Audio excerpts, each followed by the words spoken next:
Raya Aidiladha 1444 Hijrah seikhlas pengorbanan daripada kami di RTM.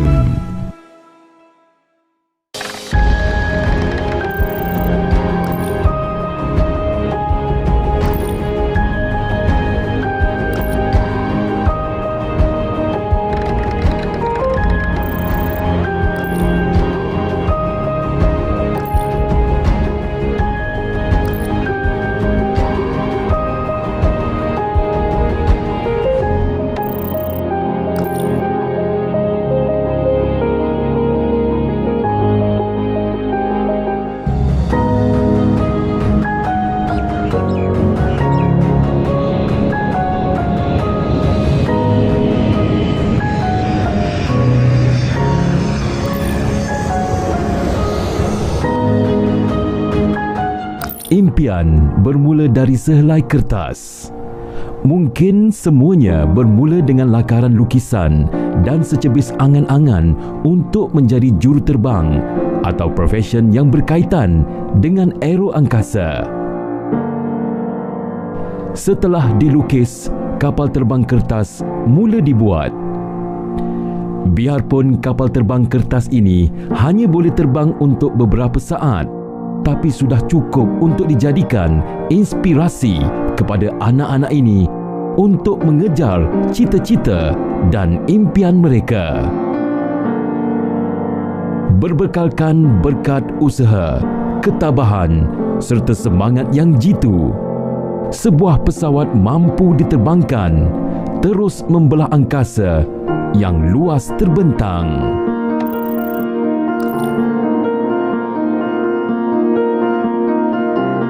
Sebuah industri meliputi proses pembuatan kapal terbang sehingga proses pembaikan kapal terbang yang melibatkan dengan penerbangan. Pasal kapal terbang, pramugari dan juga pramugara. Bidang aero angkasa adalah satu bidang yang akan mendorong kepada kemajuan teknologi. Contohnya seperti kita hendak membina satu pesawat, kita perlukan satu bahan yang ringan. Oleh itu kita mula mengkaji mengenai teknologi seperti fiber.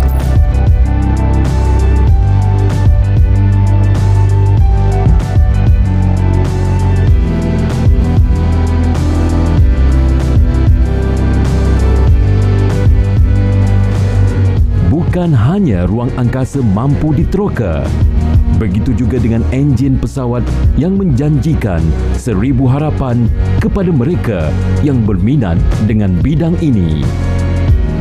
Industri aero angkasa terus berkembang pesat hingga berjaya mencipta nama di peringkat antarabangsa.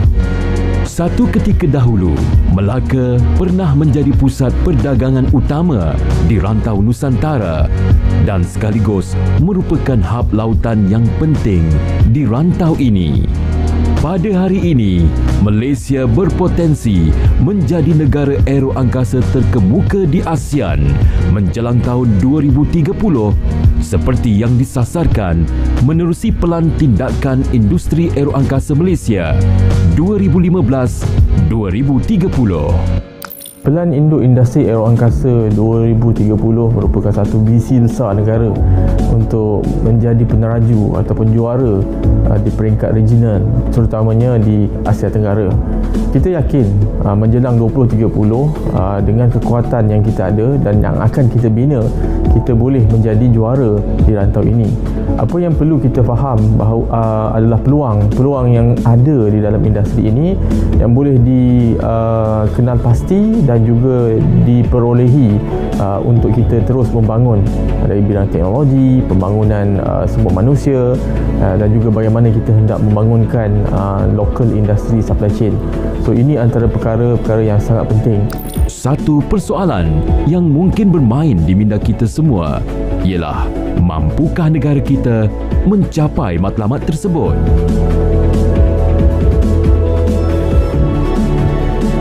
Pada Pada ketika ini, Malaysia telah pun menjadi pengeluar kepada berbagai komponen-komponen pesawat untuk OEM di peringkat dunia, terutamanya Airbus, Boeing, Embraer dan juga Bombardier.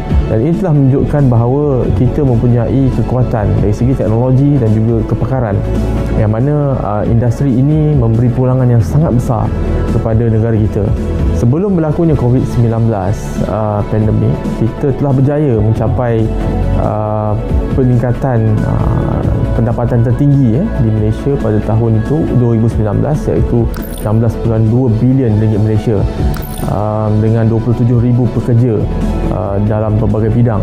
Jadi ini merupakan satu petanda baik untuk negara kita membangun daripada bermulanya industri ini secara serius dan aktif pada awal tahun 2000, sehinggalah kita mencapai target yang telah kita tetapkan pada tahun 2019.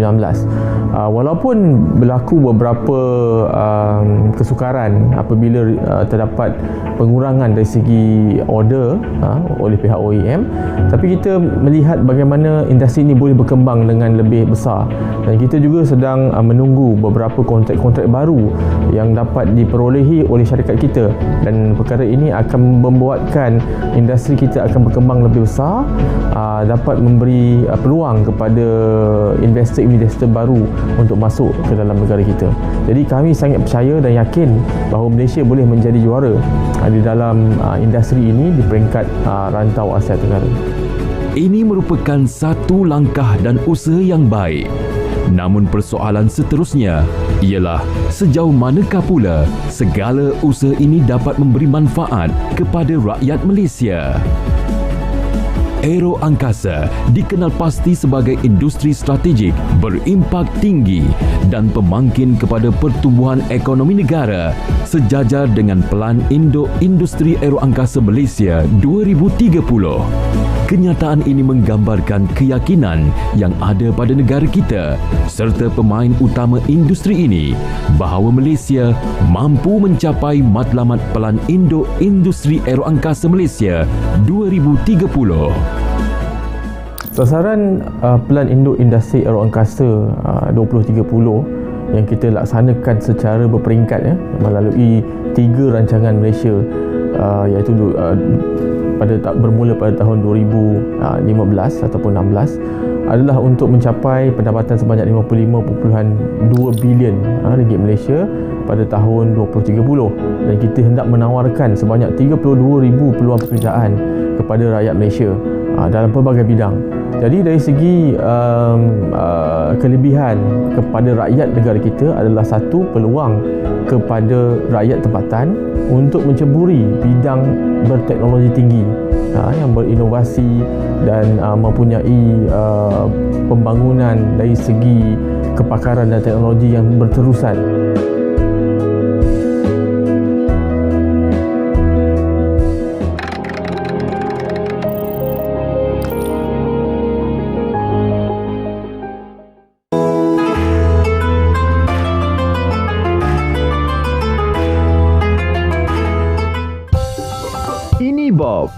Bob adalah seorang penyelam marin.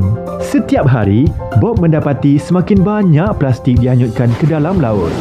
Kesannya boleh mengakibatkan jumlah plastik melebihi daripada hidupan laut menjelang 2050 jika tindakan tidak diambil.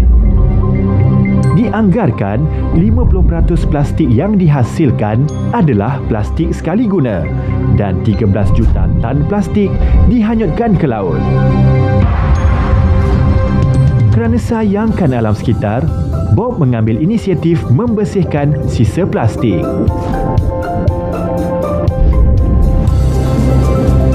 Kita semua boleh memainkan peranan dalam menjaga alam sekitar. Hindari plastik sekali guna. Untuk maklumat lanjut, sila layari laman sesawang berikut.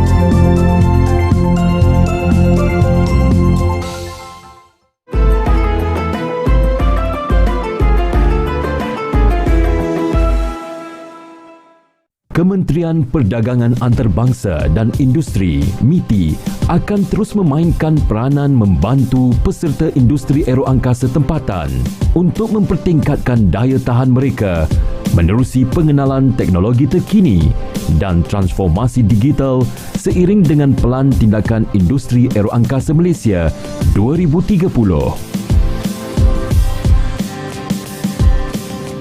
Kalau kita lihat dari segi pesawat-pesawat baru ni pun banyak teknologi-teknologi baru yang telah diperkenalkan, dari segi enjin, dari segi airframe-nya, dari segi pengendalian pesawat itu sendiri.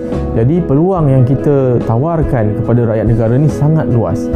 Apabila kita berjaya membawa masuk industri ataupun pelabur-pelabur yang berkualiti, peluang akan lebih dapat diperkembangkan. Pertama, dari segi pembangunan local supply chain, terutamanya PKS yang boleh kita bawa masuk ke dalam industri ini untuk kita tingkatkan dari segi kepakaran dan teknologi mereka untuk menjadi pengeluar ataupun penyalur kepada syarikat-syarikat antarabangsa dunia. Maknanya PKS kita berpeluang untuk menjadi sebahagian daripada global supply chain untuk industri yang mempunyai peluang yang sangat cerah di serata dunia. Kedua, dari segi meningkatkan daya inovasi dan juga teknologi dan penyelidikan di dalam negara. Kerana kita sedia maklum bahawa pembangunan dari segi teknologi di dalam industri aeroangkasa ini berkembang sangat pesat. Jadi apabila pelabur-pelabur asing ataupun tempatan dapat berkembang di dalam negara, jadi budaya inovasi ini dan juga pembangunan teknologi dapat kita kembangkan secara sistematik. Di bawah NAICO Malaysia, kita akan adakan satu pusat kecemerlangan yang kita panggil Malaysia Aerospace Industry Centre of Excellence, yang kita akan beri tumpuan kepada pembangunan sumber manusia terkehadapan dan juga dari segi pembangunan kajian dan teknologi. Pada 2019, industri aeroangkasa Malaysia telah mencatatkan perolehan sebanyak 16.2 bilion ringgit dengan 27,500 pekerja berkemahiran tinggi berkhidmat dalam industri. Perkembangan positif itu dipacu oleh pertambahan jumlah aktiviti dalam perniagaan, penyenggaraan, pembaikan dan baik pulih dengan bahagian pasaran sebanyak 49%, manakala segmen pembuatan komponen struktur udara dan enjin menyumbang 47% bahagian pasaran. Di peringkat global, Malaysia diwawarkan sebagai negara yang menghasilkan produk aeroangkasa berkualiti tinggi untuk peneraju aeroangkasa dunia seperti Airbus, Boeing, Rolls-Royce, Safran, Honeywell dan Thales.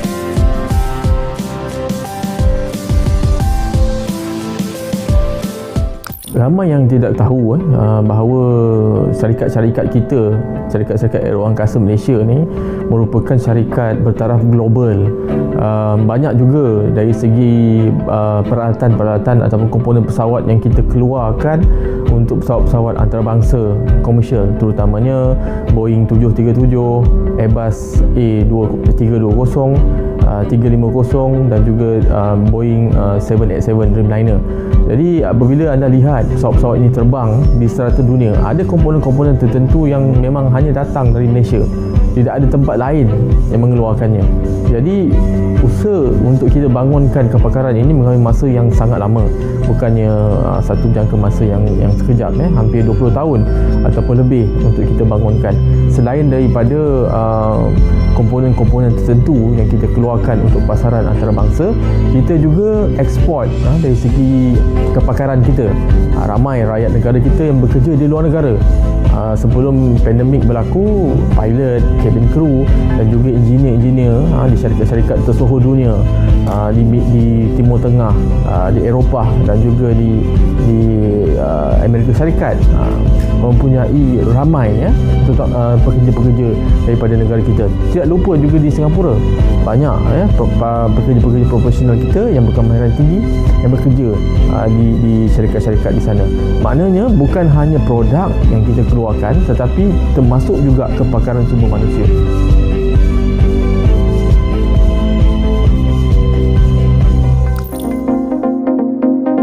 Perbadanan Pembangunan Perdagangan Luar Malaysia, MATRID, telah membawa kejayaan di peringkat global. Ini dapat dibuktikan dengan kemampuan Malaysia menjadi sebagai salah sebuah negara pembekal komponen aeroangkasa dan penyelenggaraan pembaikan dan baik pulih MRO di peringkat antarabangsa. Bukan itu sahaja, keupayaan Malaysia dalam bidang aeroangkasa terbukti melalui kejayaan syarikat-syarikat Malaysia membekalkan perkhidmatan kejuruteraan yang berkualiti tinggi, berpengalaman membaik pulih pesawat tentera dan komersial serta bekalan komponen-komponen pesawat kepada syarikat-syarikat aeroangkasa dari luar negara.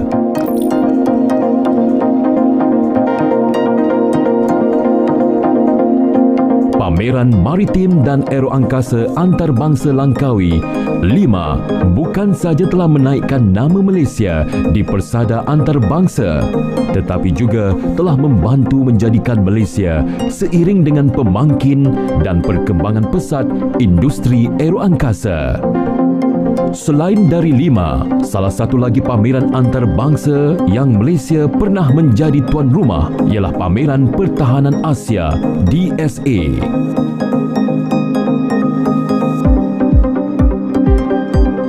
DSA merupakan sebuah pameran antarabangsa yang mengetengahkan kelengkapan canggih bagi peperangan elektronik di darat, udara, laut, domain cyber, perlindungan sempadan, pengenalan warga negara, teknologi kecerdasan buatan AI, produk dan teknologi, penjagaan dan kesihatan medan perang, sistem latihan dan simulasi, peranti polis dan keselamatan tanah air serta sistem perlindungan aset kritikal.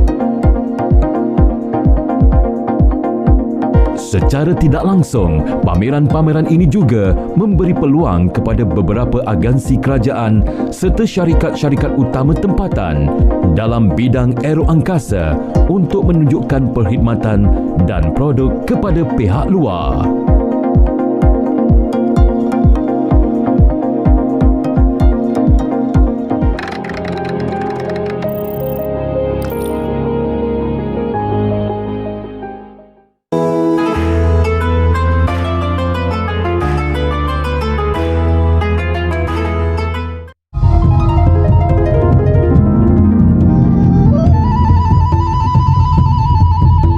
Kepelbagaian budaya, agama dan adat masyarakat.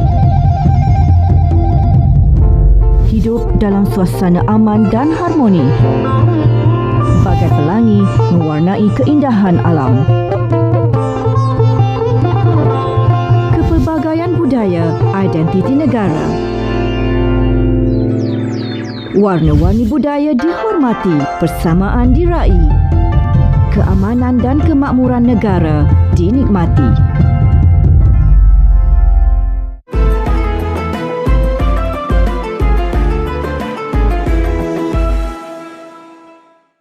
Industri aeroangkasa dijangkakan dapat mewujudkan peluang pekerjaan yang banyak kepada rakyat di negara ini. Pada tahun 2019, apabila kita berada di tahap yang paling tinggi, kita telah berjaya menawarkan sebanyak 27,000 peluang pekerjaan kepada rakyat tempatan. Kemudian berlaku pandemik, ada sedikit pengurangan, tetapi kita melihat menjelang 2025 angka ini akan kita tingkatkan sehingga ke 30,000. Ini bermakna bahawa peluang pekerjaan di dalam industri aeroangkasa sangat luas kepada rakyat tempatan, dan ianya tidak terhad kepada pekerjaan-pekerjaan biasa seperti lesen aircraft engineer, lesen aircraft technician, tetapi merangkumi kepelbagaian lagi jenis-jenis pekerjaan. Kita ada dalam 243 jenis pekerjaan dalam industri aeroangkasa yang telah pun kita kenal pasti. Dari segi kepakaran dan juga kemahiran, sebanyak 85% keperluan industri ini adalah datangnya daripada graduan-graduan TVET. Sama ada mereka mempunyai kemahiran dari segi sijil, diploma dan juga dari segi degree. Jadi peluang-peluang ini terbuka luas kepada keseluruhan masyarakat, tetapi mestilah mereka mempunyai kemahiran dan juga pembelajaran dan pemahaman yang tertentu yang diperlukan dalam industri ini. Untuk menyokong tenaga kerja mahir bagi keperluan aeroangkasa, institusi latihan tempatan perlu diperbanyakkan lagi. Dalam hal ini, pastinya pihak yang terbabit telah mempunyai perancangan untuk menambahkan lagi pusat latihan berkaitan dengan industri aeroangkasa. Selain itu, pihak Institut Pengajian Tinggi juga telah memainkan peranan penting dalam melahirkan lebih ramai graduan dalam bidang aeroangkasa. Dan universiti yang paling awal menawarkan kursus dan bidang yang berkaitan dengan aeroangkasa ialah Universiti Teknologi Malaysia UTM. Pengajian bidang aeroangkasa di Malaysia telah bermula sejak tahun 1983. Ianya pertama kali diperkenalkan di Universiti Teknologi Malaysia UTM melalui program Sarjana Muda Kejuruteraan Mekanikal Aeronautik yang pada masa itu khusus untuk menampung keperluan jurutera di dalam pasukan Tentera Udara Diraja Malaysia TUDM.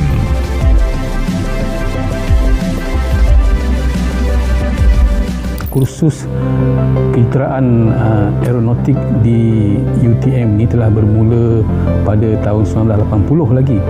Kita bermula dengan kerjasama bersama dengan Tentera Udara Diraja Malaysia di mana keperluan tenaga jurutera dan juga pembantu teknik dalam bidang kaji terbang. Jadi kursus pada masa itu dipanggil Diploma Kejuruteraan Kaji Terbang dan saya adalah salah seorang daripada batch yang pertama.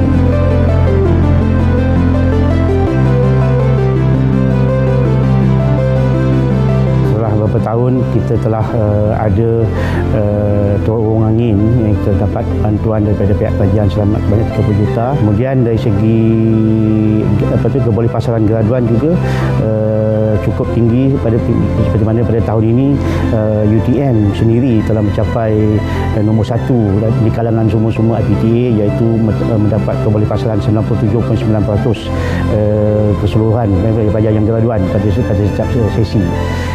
Jadi dari segi peningkatan pencapaian pelajar juga dari segi kemasukan juga kita mendapat masukan daripada pelajar-pelajar antarabangsa yang paling tinggi di UTM.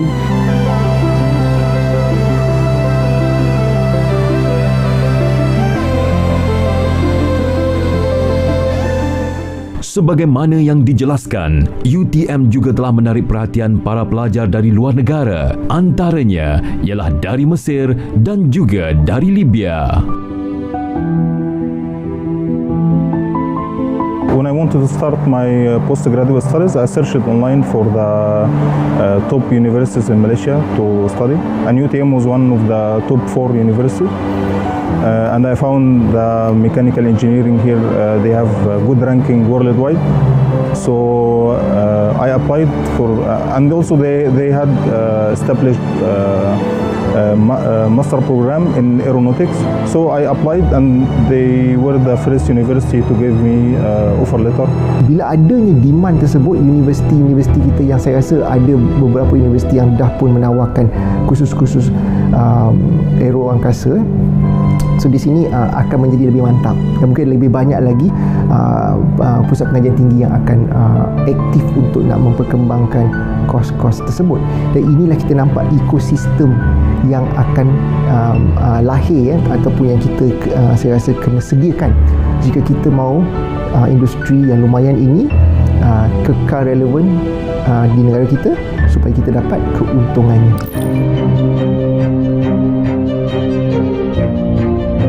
Seperti mana yang diketahui, negara kita mempunyai cita-cita dan harapan yang tinggi untuk muncul sebagai sebuah negara utama dalam industri aeroangkasa di rantau ASEAN.